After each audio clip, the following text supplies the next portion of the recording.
Okay, here's a long story about a man's journey through the often frustrating world of dieting.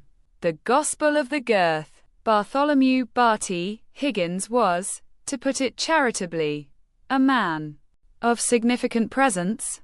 His belly, a benevolent hillock, preceded him into most rooms, and his cheeks possessed the rosy flush of a contented cherub, albeit one who had perhaps overindulged in the celestial ambrosia. At 38, Barty was a walking testament to comfort food and the sedentary joys of a life well lived, mostly from his recliner. He was a good man, kind and generous, but he harbored a secret that ate at him far more than the third helping of lasagna. He yearned to be someone else, someone lighter, someone healthier.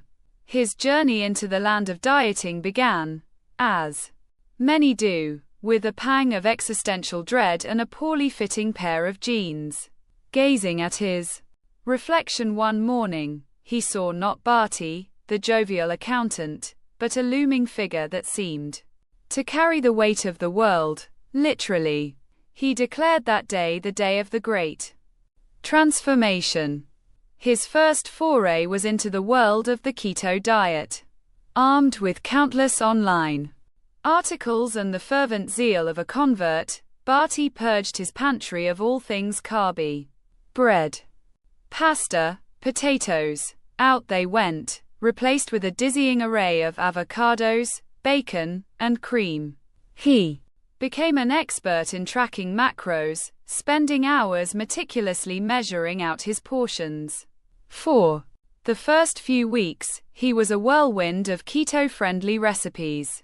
His kitchen looked like a cross between a butcher shop and an avocado orchard.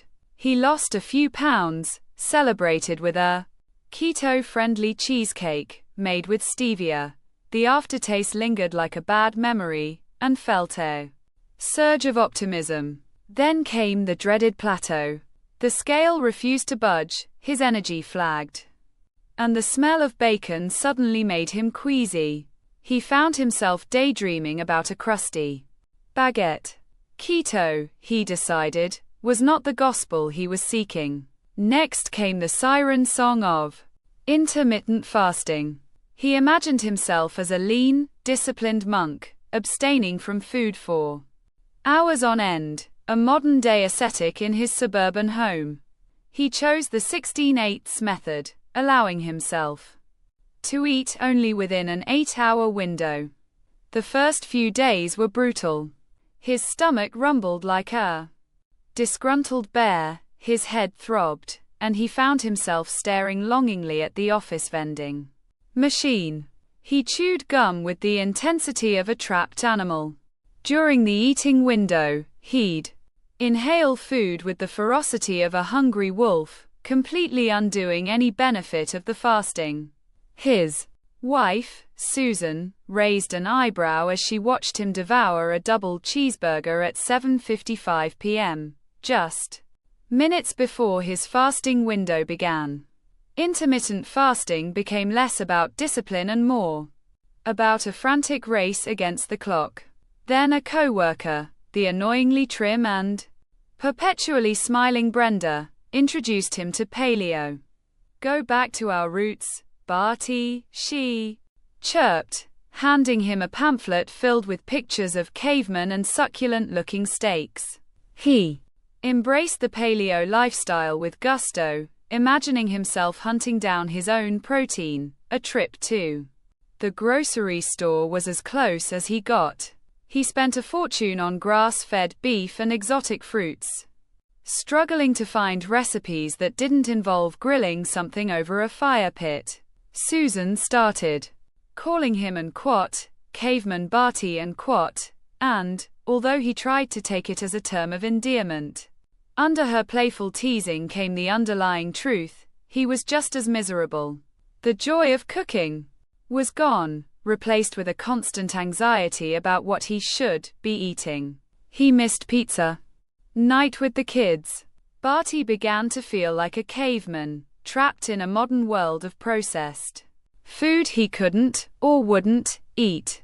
Desperate, he turned to the latest fad, the cabbage soup diet. 7 days of nothing but cabbage soup.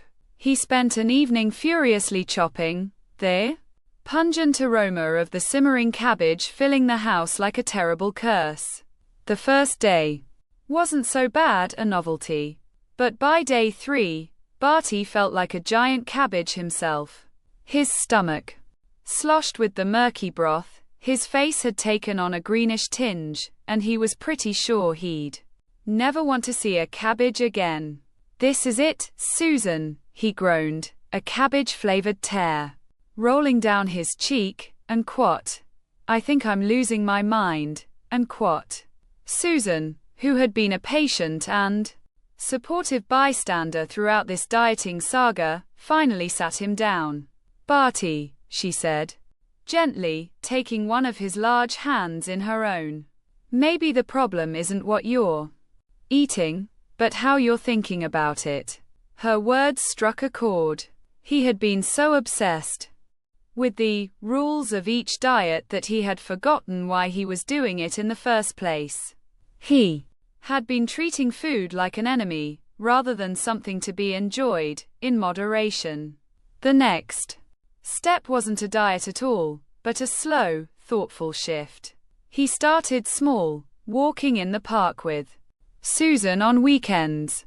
He began paying attention to his hunger cues, not just his cravings. He started packing a healthier lunch, not because it was a rule, but because he wanted to feel better. He found joy in cooking again, trying new recipes that weren't centered around restriction, but rather celebration of fresh, seasonal ingredients. He still enjoyed his pizza night with the kids, but with a smaller slice. He rediscovered the simple pleasure of a walk in the sunshine, feeling his body move, no longer encumbered by the weight of rigid diets. Barty's weight loss journey was slower and more gradual, but it was sustainable. He was no longer a prisoner to the latest diet fad. He had finally found his own gospel, one of balance, not deprivation. He was still Barty, the good-natured guy with the generous heart, but he was becoming a healthier, happier Barty. The hillock of his belly was slowly receding, and his rosy cheeks were flushed with a genuine joy.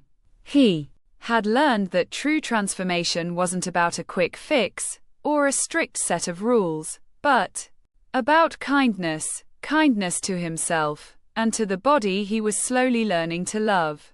And he finally understood that the best diet was the one you could live with, happily, for life.